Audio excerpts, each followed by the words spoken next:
Hi guys! Good morning ulit. Magandang umaga sa makulimlim na panahon namin ngayon. Ayan, daily routine sa umaga. Yung mag-ipon ng tubig.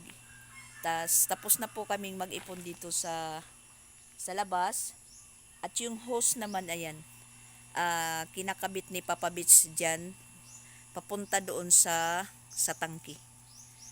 Hose yan na galing kila Madam Rose. Kinakabit, tinatalian po ng guma. Ayan, nakapag-ipon na po kami. Pati yung washing machine meron ng laman. Pati yung ginagamit sa pagmasa ng mga trabahante, meron na pong tubig. At naghahakot sila clipboard ng bato para sa masa ng flooring. Kumuha sila po ng sako dito.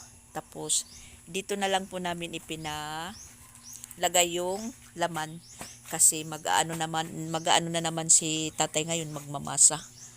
So ayan po yung natin, kabuuan ng nagawa nila kahapon. Ayan.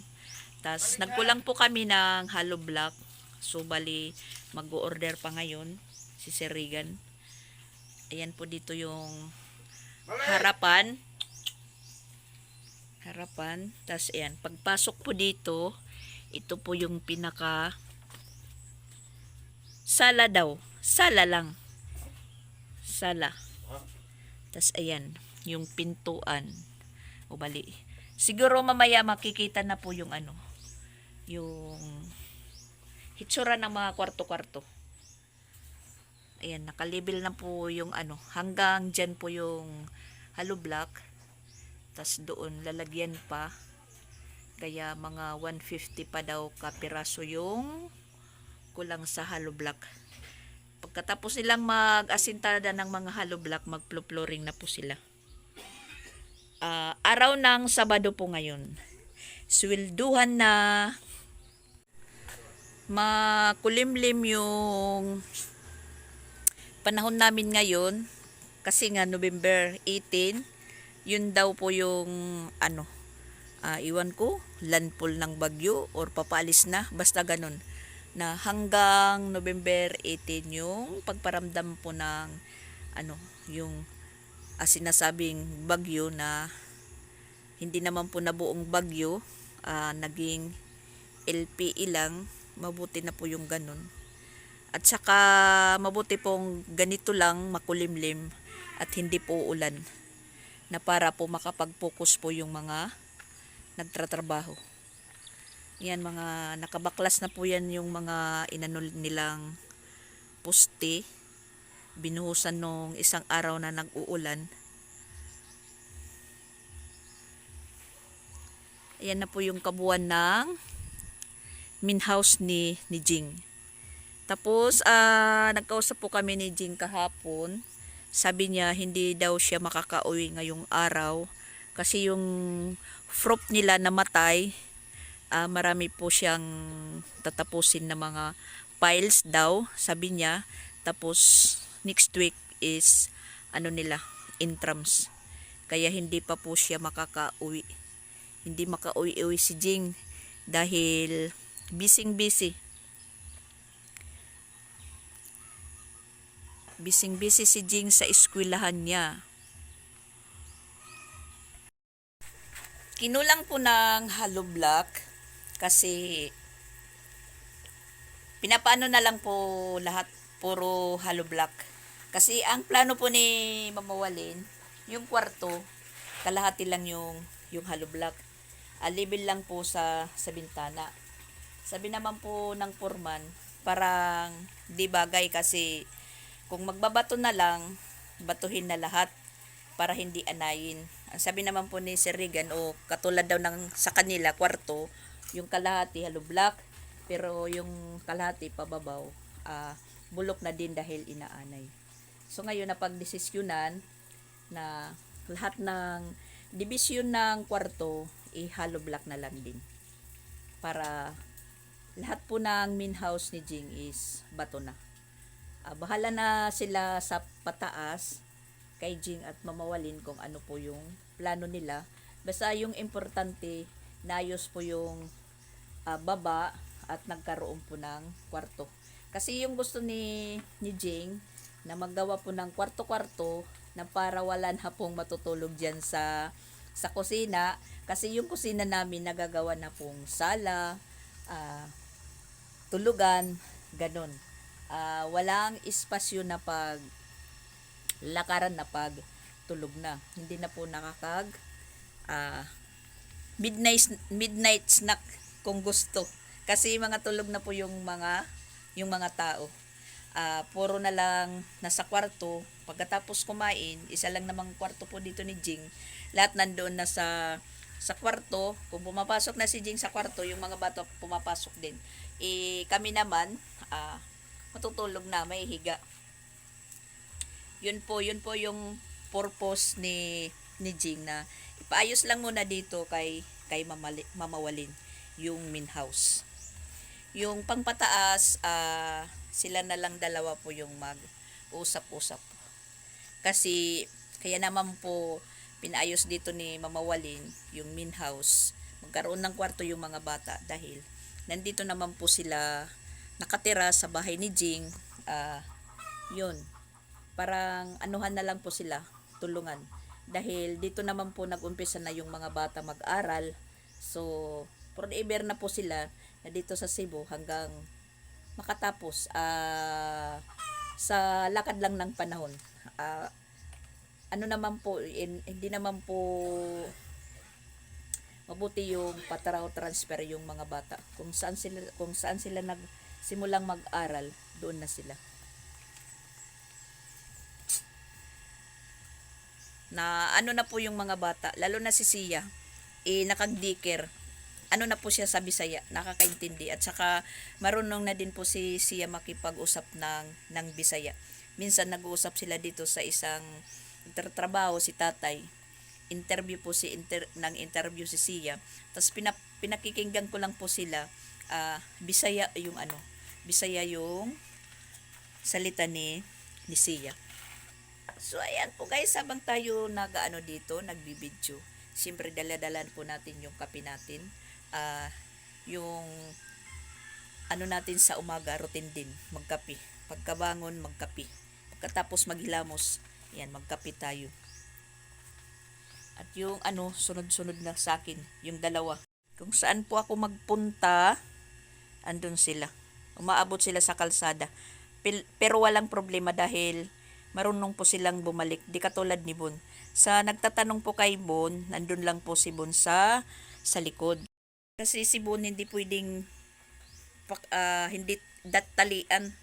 Kasi pag nakakalabas talaga, mapapagod kami. Sa kahabol, pagpapauwi, hinahabol mo, lalong lumalayo. Tapos pumapasok sa mga iba-ibang bahay. Nandito lang po siya sa likod. Kawawa naman po itong isang askal. Ayan, iwan ko kung sinong may gawa dyan. Tingnan nyo. Hinihilan niya po yung dalawang paa niya. Anak po yan ni Bibing. Dalawa lang po silang natira. Anim yata yung anak ni Bibing. Si Bibing, yung may-ari niyan, taga doon na bahay. Yan. Tas napakarami pong aso na niya, hindi na po niya naalagaan. Tas si Bibing pag nanganganak, diyan po sa silong ng namin, silong ng bahay. Ngayon, wala na kaming silong. Iwan ko kung saan manganganak siya kung magbuntis. Kaya yan, napansin ko, sabi ko kawawa naman po itong aso na to, kung sino man po yung may gawa, iwan ko na lang. Talagang nakakaawa.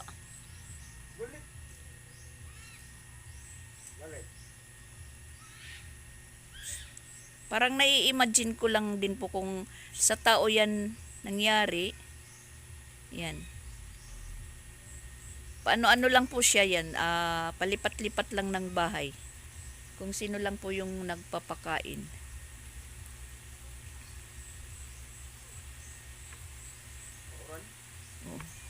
At ayan, umuulan na po. Nag-umpisa na naman pong umulan. Alas 7:25 pa lang yung oras.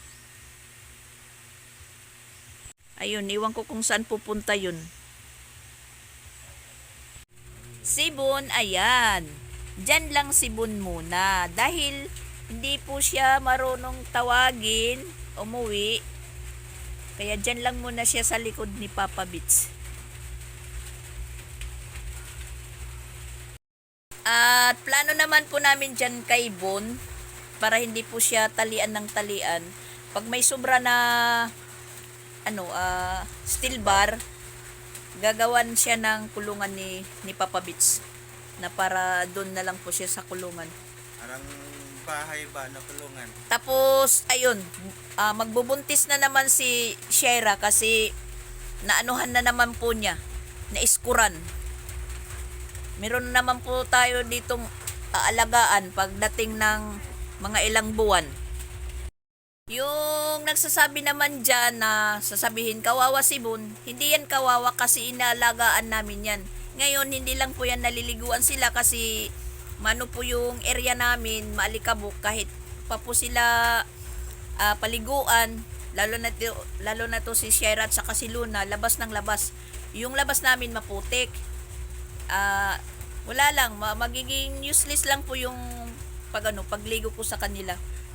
Tapos di mo naman po yan maiwasan na hindi dito lakad-lakad sa extension, dahil yun po yung nila routine, yung lakad-lakad kahit saan. Hindi ko naman yan pwede sa loob kasi wala na pong space. Nagsisiksikan na po din doon sa sa extension. Maghahalo-halo na po kami doon sa loob, kung doon pa sila ilagay. Tingnan nyo naman, dito lang yung space namin ngayon. Diyan. Tas diyan, oh. Tas siminto. Tas yung tulugan nila Shera at saka Luna, diyan sa likod ng sara ng pintuan. Diyan po sila nagpipwesto. Tas pagkatapos ng mga trabahante, yang pinagmamasahan diyan po sila si Luna at saka si Shira. Para ding mga bata na sinasaway. At saka si Udit nandito sa kabilang bahay. Dito na po si Udit nag-rent dito sa likod namin na bahay, yung bagong tayo. Si Chichay naman, wala lang. Uuwi dito, uuwi doon sa kanila, uuwi dito kila madam. Wala lang siya. Pero mataba sila. Matabang aso. Hindi na po ako ng mga maraming aso nag-alaga. Sakto na po sila si Bon at saka si Shera at saka Luna. Kasi mahal na po yung bigas, mahal na po yung dog food. Magugutom lang po sila kung mag-aano pa ako ng mga maraming aso. Mag-aalaga. Dog food ha, mas mahal pa sa kilo ng bigas. Biruin nyo yung dog food nila, 165 ang kilo. Imagine na, 165 ang kilo. Yung bigas namin, 63 na ang kilo. Depende po sa sa brand ng bigas. Merong 60, 61, 63. Kasi minsan may nababasa ko na pinabayaan na lang yung mga aso. Hindi po yun ibig sabihin na pinabayaan. Mas kumpleto pa nga yung pagkain nila kaysa sa akin. 3 times a day. Ako, 1 week a day lang yung kain ko. Sila, permanente. Tapos sasabihin pa na, kawawa, pinababayaan. Huwag namang ganon. Hindi po yan sila pinababayaan. Talagang inalagaan po yan. Hindi lang basta-basta yung mag-alaga ng aso. Si Luna nga, dadalhin ko sana yan sa Tacloban dahil hinihingi ni Ronald para kay Duday. Hindi naman po ipinayag ni Jing na dalhin ko si Luna. So, hintayin na lang po natin na mga uli si Shera. Yun. Ipamimigay po natin yung anak ni Shera. Mag-share po tayo doon sa Tacloban. Kung mga ilang piraso na anak ni Shera. Oo, mahal po yung tuta. Katulad nila Mama Pix. yung tuta ng ano, yung tuta ng aso ng anak doon sa mama niya, nakakabinta po sila ng dalawa ng tag 3,000. Dito mahirap magbinta kasi puro ano, puro hingi. Puro hingi yung naiisip at nabibigkas. Yun, kung mamimigay naman lang po tayo dito, mas magbigay po tayo sa Tacloban. Kasi mas gusto ko pang mag-alaga ng ganitong mga aso kaysa sa Askal kasi si Shaira magaling na bantay. Dahil kunting kaluskus po, umano na po siya, tumatahol. Tapos yung tahol niya na parang nakakatakot na nakakakagat. Meron nga pong nagpupunta dito, pag ganito, bukas yung gate. Inaano po niya, parang inaakma niyang kagatin, pero hindi po naman kumakagat si Shaira. Parang nananakot lang. Maraming takot kay Shaira. Kasi parang ano, para siyang matapang na hindi mo maintindihan. Matapang na umaatras. Takutin naman. Matapang na umaatras din. Pag nakakakita siya ng aso sa labas, hinahabol niya. Pag hinaharap naman siya, babalik. Takbo, papapasok. Makakatawa ka lang kay Shaira. Magaling po siya nabantay. Minsan naiinis si Papa Bits dahil hindi po siya makatulog. Kasi dito naman po siya natutulog sa labas. Kahol ng kahol si Shaira. Kahit aso lang na dumadaan, kinakahulan niya. Ayan na, mas lumakas pa po yung ulan.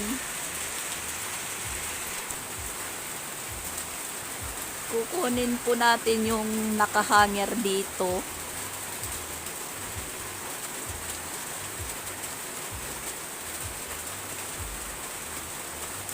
Mas lumakas po yung ulan.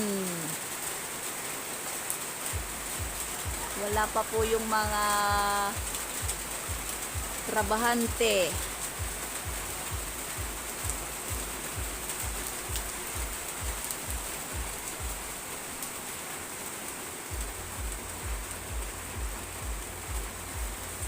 Okay po kayo dyan.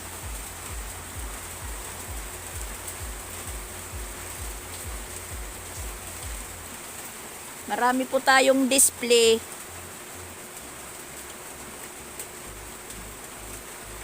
Na ukay-ukay. Punong-puno po tayo. Mga new arrival.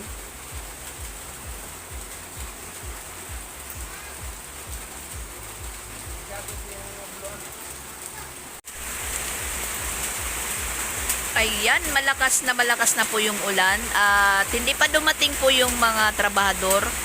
Alas 8:15 na, siguro hindi sila papasok nga dahil ayan maulan. At wala naman pong hollow block. At wala naman silang gagawin pa. Hindi naman po makakapag-flooring dahil kulang pa yung graba. Kasi tinatapos nga po yung pag-asintada, siguro hindi sila papasok ngayon. Kasi kung papasok sila, 7:45 is nandito na po. Ngayon, 17 na nga, wala pa sila. At ayan, malakas po yung ulan. At naano po rin sila na mabasa.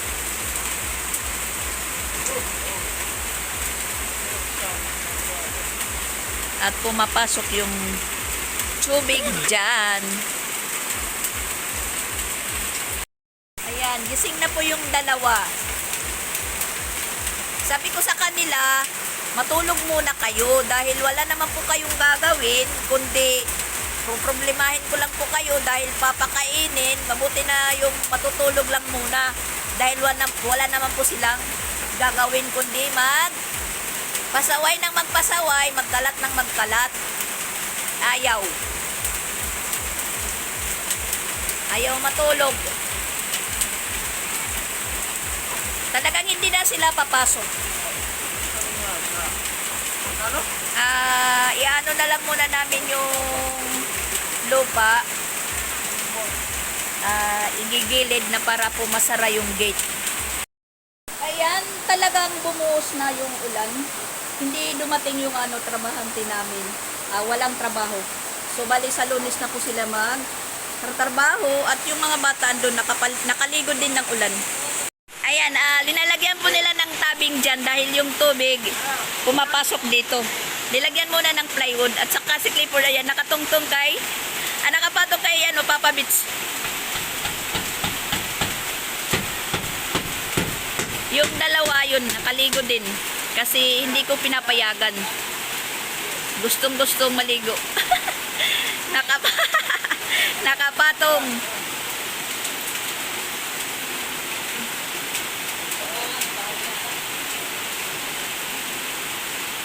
Kahoy. Tapos tutukuran na yung tulo ng tubig is hindi mapunta dito sa loob. Kasi ayan magtutubig na po dito.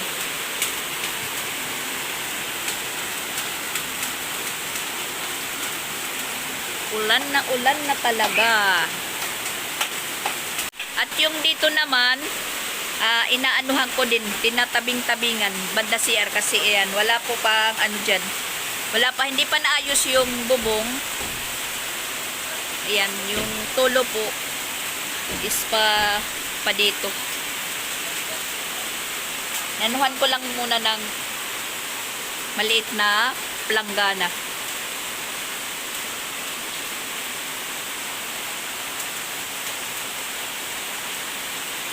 Hindi nagtrabaho dahil walang hollow block. Hindi naman po makakapag-deliver kasi maulan nga.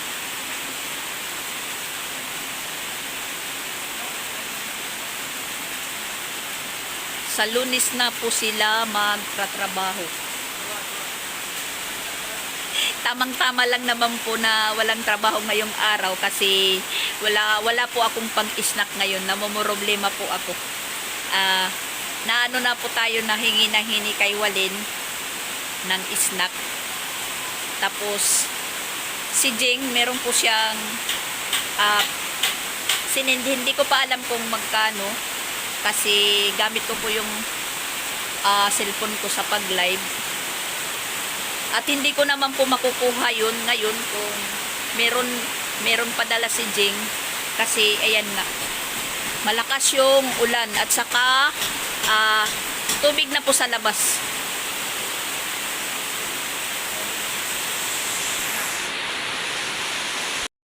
Mabuti lang naman po na ulan lang, walang hangin. Yung dalawa. Tingnan. Ayaw pagkaragit tubig akuan. Panay. Panay, isugat na nga di kay nalutaw na tlag.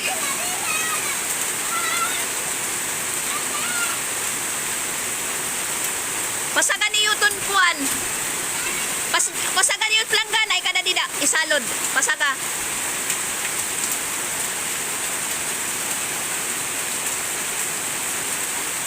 Papasagkan siya. Mabuka ha, mabuka. Sugad. Dali. Dali. Sus!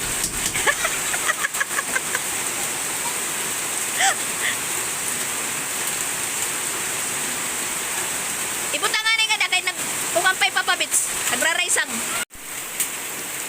Parang nasa beach lang si Creslin. Ang mga bata, agoy. Lumalangoy pa doon.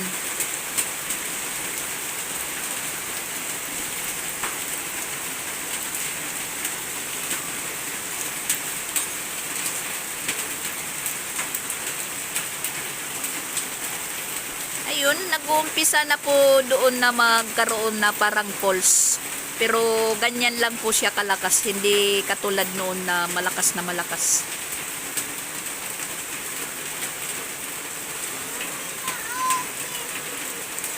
At yung tubig, ayan. Hanggang dito na. Diyan.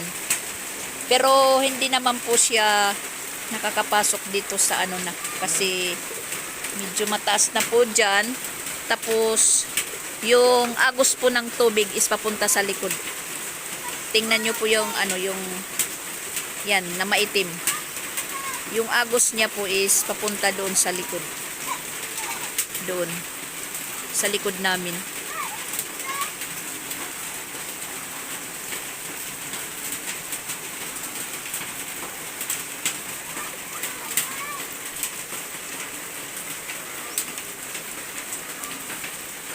Nagsisipagkantahan na po yung mga palaka. Hindi nyo lang po marinig kasi malakas yung ano ng ulan. Tunog. Yan, temporary tabing dyan kasi para hindi pumasok yung tubig.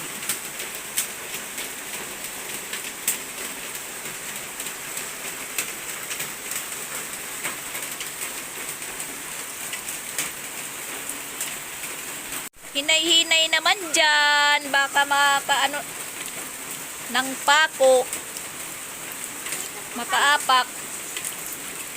Ay sus, Ginoo, brinabrasan pa ni siya yung ano. Yung simento po yan na sobra noong mag-extension si Jing dito. 2 sako pa yan na natira. Ayan. Umano lang po, tumigas, hindi nagamit. Isa doon.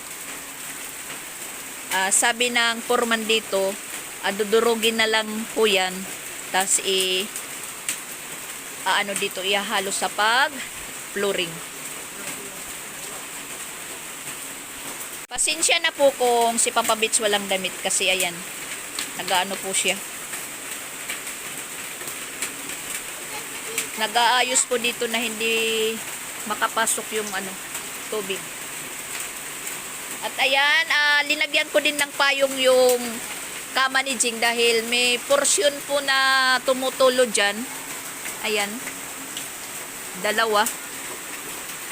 Nilagyan ko ng payong para hindi mabasa. Para po kaming nandun sa payatas. Para kaming mga squatter. Yung hitsura ng bahay namin. Mas lalong maraming kalat. Sabi pa nga dyan sa nagko-comment na sana hindi na po makalat yung bahay, hindi naman po makalat. Araw-araw po tayong nagliligpit. Ang kaso lang po, maliit lang talaga yung space namin.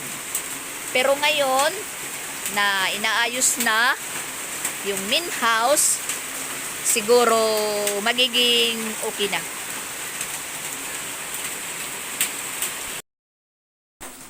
Nag-ipon kami ni Papa Bits ng tubig kaninang umaga. Ayan tuloy. Nasobrahan kami ng tubig. Dumami.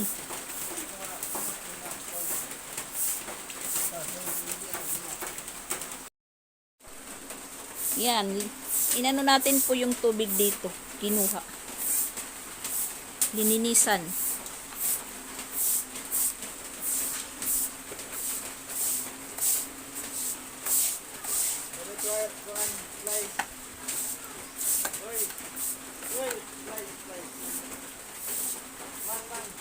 Tas yung batya dyan nilagay para yung tulo galing sa bubong maipon din na magamit.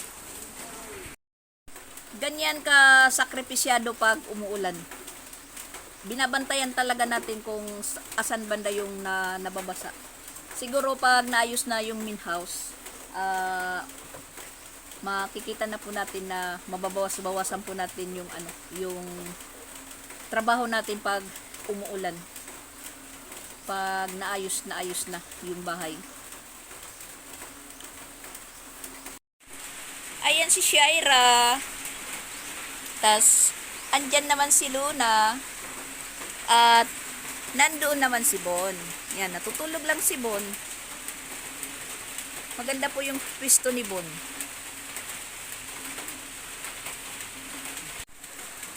Medyo humina na po yung ulan pero makulimlim pa rin.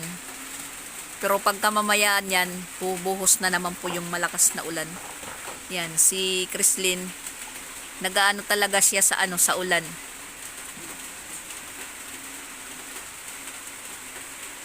Nag-i-enjoy. Si Shaira, buntis na naman. Agoy. Ayan, naligo na si Papa Bits. Nagsabon na po siya. Yung dalawa andun pa, nagtatampisaw pa.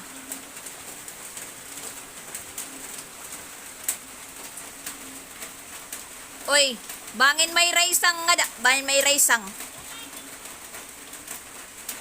Sige na. Pagsabon nagyap ka mo. Pagsabon nagyap ka bis magtapos. Hinahagkot na ka mo. Sige na, dalian na, dali ah. Oh, waray na uran. Wala nang ulan, wala na. Tumigil na yung ulan.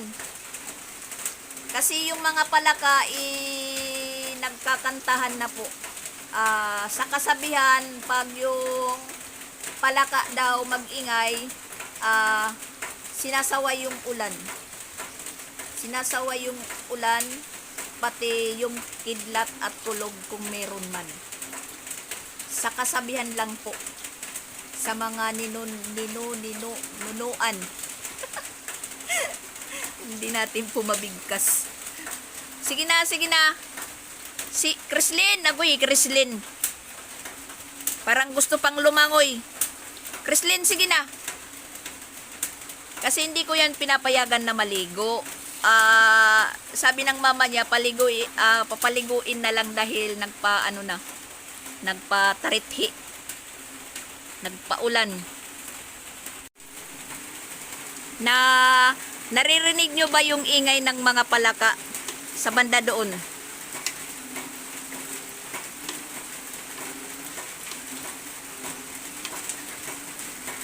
Nag-iingay na po sila.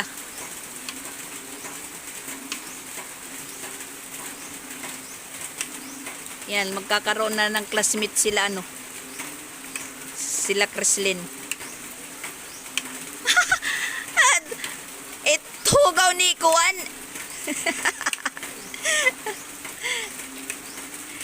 Ni Raylay gihap. Madumi yung yung puwit dahil sa putik.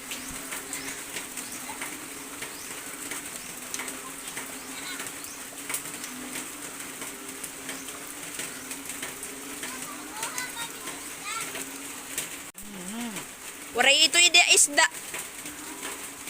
Ulo-ulo tiyo makikita di da ulo-ulo.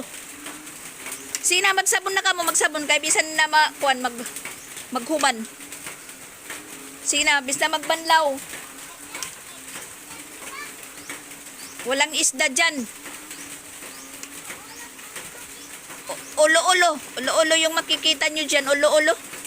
Alam niyo ba kung ano yung ulo-ulo? Yung ulo-ulo na dyan nagmumula na maging palaka. Nung bata pa ako din, iniipon ko po yung ulo-ulo. Oh. Tingnan nyo doon, mataas po yung tubig. Ayun, mga bata lumalangoy. Kasi may bahay na po dyan. Tapos ayan, may pader. Nakapader. Bali yung tubig, napupundo po dyan. Ayan, medyo mataas po yung tubig doon. Ayan, umuulan na naman. Akala ko titigil na.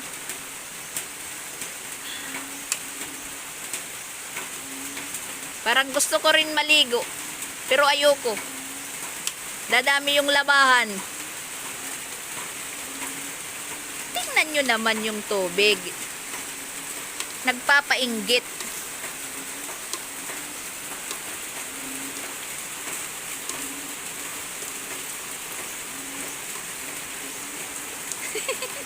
Yan, si Papa Bits nagtatampisaw din sa ulan. Yung inipon niyang tubig, inililigo na.